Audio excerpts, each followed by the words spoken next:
வணக்கங்க. நம்ம கும்மிடிப்பூண்டி கிட்ட வந்து 11 வயசு சிறுமி ஸ்கூல் போயிட்டு வந்திருந்த பிள்ளைய, முகமே தெரியாத ஒருத்தன். குழந்தை எவ்வளோ சந்தோஷமா இருந்திருக்கும். நம்ம வீட்டுக்கு போயிட்டு அம்மா ஏதாவது செஞ்சிருப்பாங்க. சாப்பிட்டுட்டு நம்ம படிக்கலாம், விளையாடலான்னு வந்த குழந்தைய, முகமே தெரியாத ஒரு நபர். அது எவனே தெரியல. மிருகத்து கூட கூட ஒப்பிட முடியாது. அந்த மாரி ஒரு கேவலமான ஒரு ஜந்து. அந்த குழந்தைய தூக்கிட்டு போய் பாலியல் வன்கொடுமை பண்ணி போட்டுட்டு போயிட்டான் பார்த்துக்கங்க. 10 நாள் ஆகுதுங்க. இன்னும் அவன கண்டுபிடிக்க முடியல பார்த்துக்கங்க. என்ன பண்றாங்கன்னே தெரியல. ஆனா, அவன் வீடியோல காட்டுறாங்க, இப்படி இருக்கான், அப்படி இருக்கான்னு. ஆனா, அவன் எங்க இருக்கான்னு கண்டுபிடிக்க முடியல. பெத்தவங்களும் சரி, அக்கம் பக்கம் இருக்கவங்க, சொந்தக்காரங்களும் போராடிட்டு இருக்காங்க. அவன கண்டுபிடிச்சு மரண தண்டனை குடுங்கன்னு சொல்லிட்டு. ஆனா, அவன கண்டுபிடிச்சாலும் இவங்க மரண தண்டனை குடுப்பாங்கன்னு நெனைக்கிறீங்க?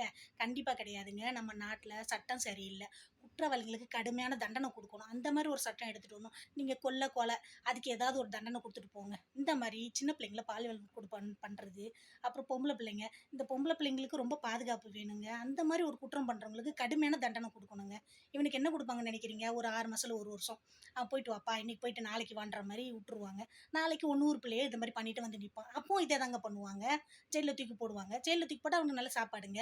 அதுவும் இல்லாம இன்னும் உங்களுக்கு டேஸ்ட்டா வேணும், எக்ஸ்ட்ரா ஏதாவது வேணும்னா, இவன் எக்ஸ்ட்ரா காசு கேட்டானா அதுக்கேத்த மாரி சாப்பாடு குடுக்குறாங்க ஜெயில்ல. இந்த மாரிலாம் ஒரு சலுகை அவனுக்கு குடுத்து வச்சா என்னங்க இருக்கும்? அவன் அழகா வெளிய இருக்கவங்ககிட்ட சொல்லி காச கட்டிட்டு, அவன் ஜாலியா இருந்துட்டு போவான்.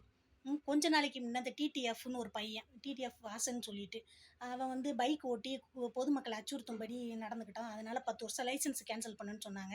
அவன் பொதுமக்கள அச்சுறுத்தும்படி நடந்துக்கிட்டான். ஆனா, இவன் ஒரு குடும்பத்தையே அச்சுறுத்திட்டாங்க. அந்த குழந்தை இனிமே யார பார்த்தாலும் பயப்படுங்க. ஒரு ஆண பார்த்தா கூட பயப்படும். அது அவங்க சொந்தக்காரங்களா இருந்தாலும் சரி, யாரா இருந்தாலும். அத பார்த்தா பயப்படும். அவங்க பெற்றோருங்க அந்த புள்ளைய தனியா வெளிய விட முடியுமா? இதுக்கப்புறம் ஒரு கடைக்கு போனாலும் துணைக்கு வரணும். ஸ்கூலுக்கு போனாலும் வரணும். சரி பெத்தவங்க, சரி கூட போய் தான் ஆகணும். ஆனா அவங்களுக்குன்னு ஒரு தலைவலி, காய்ச்சல்னு வந்து ஒரு நாள் வீட்ல படுக்குறாங்களா, குழந்தைய கூட்டு போறதுக்குன்னு இருக்காது. ஒரு குடும்பத்தையே அச்சுறுத்தியிருக்கான். எவ்வளோ ஒரு மனவேதனை. குழந்தைக்கு உடலளவும் பாதிப்பு, மனதளவிலும் பாதிப்பு. அப்ப இவனுக்கெல்லாம் என்னங்க தண்டனை குடுக்க போறீங்க? அவன் 10 வருஷம் லைசென்ஸ கன்சல்ட் பண்ணீங்க. இவனுக்கு என்ன தண்டனை குடுக்க போறீங்க? இவ லைசென்ஸா நெனச்சிட்டு இருக்குது என்னதுங்க? அவன் ஆண் உறுப்பு தானே! அத வெட்டி எறிங்க. அப்படி ஒரு சட்டத்த கொண்டு வாங்க. பிள்ளைங்கள தொட்டா, பொம்பள பிள்ளைங்கள தொட்டா சின்ன பிள்ளையிலருந்து என்னங்க வயசு? 4 வயசு, 3 வயசு என்னங்க தெரியும் பிள்ளைங்களுக்கு? எவ்வளோ ஒரு போராட்டங்க அந்த பிள்ளைங்க. மனதளவுல எவ்வளோ கஷ்டப்படும். உடம்புல அளவுல எவ்வளோ கஷ்டப்பட்டுருக்குங்க. பெத்தவங்க எவ்வளோ ஒரு பாதிச்சிருப்பாங்க. நெனச்சு கூட பார்க்க முடியலங்க.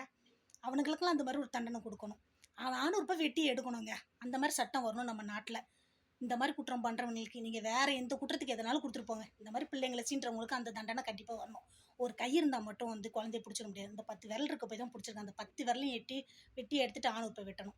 இந்த தண்டனை அவனுக்கு கண்டிப்பா குடுக்கணுங்க. இந்த குழந்தைக்காவது கரெக்ட்டான ஒரு நியாயம் கிடைக்கணும். நன்றி.